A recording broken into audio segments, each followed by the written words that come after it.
جب مکہ فتح ہوا اور عرب کی سرزمین پر دین اسلام طاقت و قوت میں آئی تو شیطان کو بڑی مایوسی ہوئی۔ البتہ وہ اس بات سے مایوس نہیں ہوا کہ مسلمانوں میں آپسی لڑائی اور انہیں ایک دوسرے کے خلاف بھڑکاتا رہے گا۔ چنانچہ شیطان اور اس کے چیلوں نے ایسی سازشیں رچی جس سے اسلام کی بنیادیں کھوکھلی ہو جائے۔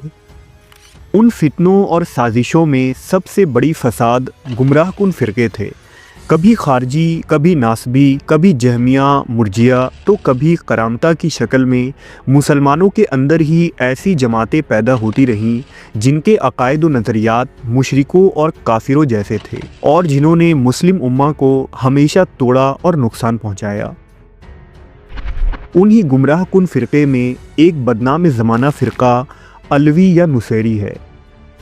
اس فرقے کی بنیاد رکھنے والا شخص کا نام محمد بن نصیر نمیری تھا، جو 11ویں امام عالی مقام حضرت حسن عسکری کا ایک آزاد کردہ غلام تھا۔ امام حسن عسکری کی وفات کے بعد محمد بن نصیر نے امامت کا دعویٰ کر دیا اور بعد میں اس نے مجوسی، عیسائی اور اثنا عشری سیوں کے عقیدوں اور نظریات کو ملا جلا کر ایک نئے فرقے کی بنیاد رکھی جسے نصیریہ فرقے کا نام دیا گیا۔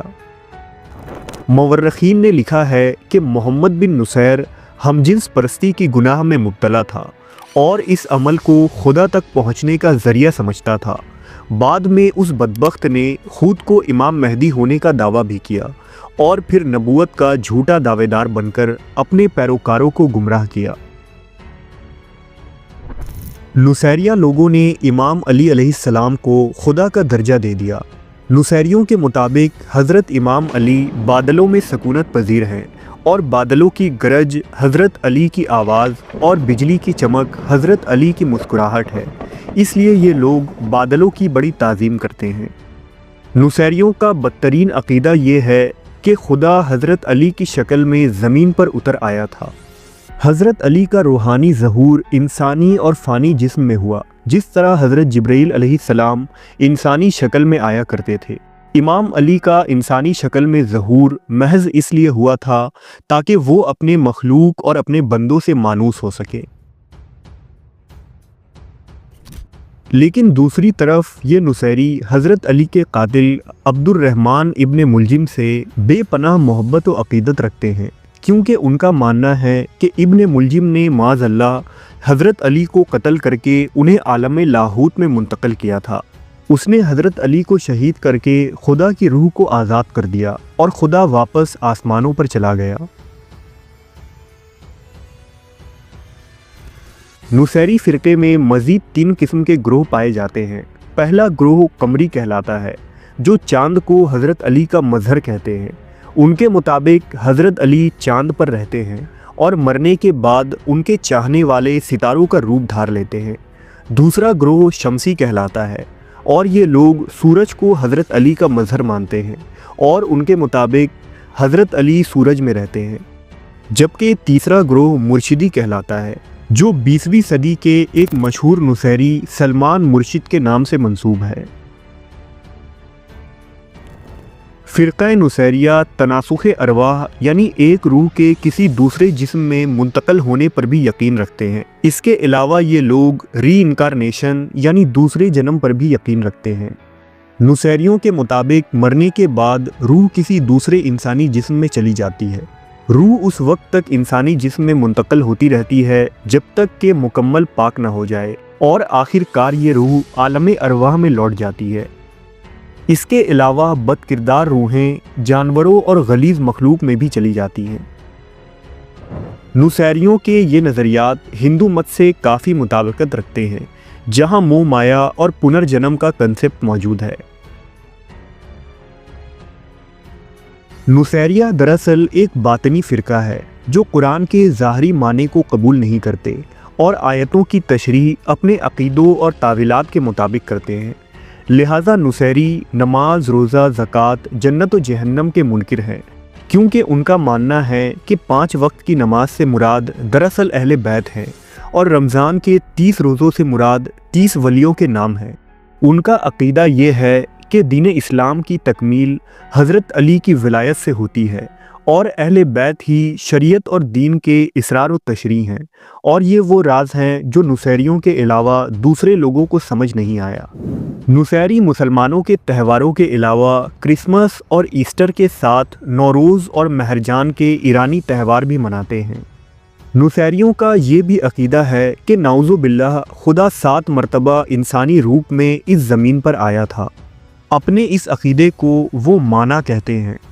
ان کے مطابق پہلی دفعہ خدا آدم کے بیٹے حابیل کے روپ میں زمین پر اترا، پھر آدم کے تیسرے بیٹے شیس علیہ السلام کے روپ میں آیا، پھر حضرت یوسف، حضرت ہارون، آصف برخیہ کے روپ میں آیا، پھر حضرت عیسیٰ کے حواری پیٹر کے روپ میں آیا، اور آخر کار خدا حضرت علی کے روپ میں زمین پر اترا اور انسانوں کو مکمل پیغام پہنچایا۔ تاریخ میں نصیری فرقے کے لوگ مسلمان دشمنی میں ہمیشہ آگے رہے ہیں۔ صلیبی جنگوں میں ان کی حمایت مسیحی فوجوں کے ساتھ تھی، جبکہ منگول لشکروں کو بھی ان کے جانب سے ہر ممکن مدد ملی۔ نصیریوں کے ان ہی منافقت کی وجہ سے سلطان رکن الدین بائبرس نے ان کے خلاف کئی مہمات سر انجام دیے اور ان پر کئی حدیں مقرر کی تھیں۔ سلطنت عثمانیہ کے آخری سلطان عبد الحمید ثانی نے نصیریوں کی اصلاح کی بہت کوششیں کی۔ انہوں نے نصیریوں کے لیے علیحدہ مسجدیں اور درسگاہیں بنائیں، لیکن نصیری اپنے روایتی روش پر قائم رہے۔ سیکنڈ ورلڈ وار کے بعد جب شام کا علاقہ فرانسیسیوں کے قبضے میں آیا تو فرانسیسیوں نے نصیریوں کو شام میں ایک الگ ریاست بنا کر دیا، جسے دولت علوی کا نام دیا گیا۔ فرانسیسیوں سے ایک معاہدے کے روح سے انہوں نے اپنا نام نصیریہ سے بدل کر علوی رکھ لیا، اور آج بھی یہ جماعت دنیا بھر میں علوی کے نام سے ہی مشہور ہے۔ فرانسیسی حکومت نے انہیں بہت ساری سہولتیں دی اور فوج میں انہیں زیادہ سے زیادہ تعداد میں بھرتی کیا۔ نصیری فرانس کے حکومت کے دوران فرانسیسیوں کے وفادار رہے۔ فرانسیسی حکومت سے آزادی کے بعد بھی نصیری یا علوی سرکاری منصبوں پر فائز ہوتے رہے اور آہستہ آہستہ ملک کے بڑے بڑے عہدوں پر قابض ہو گئے۔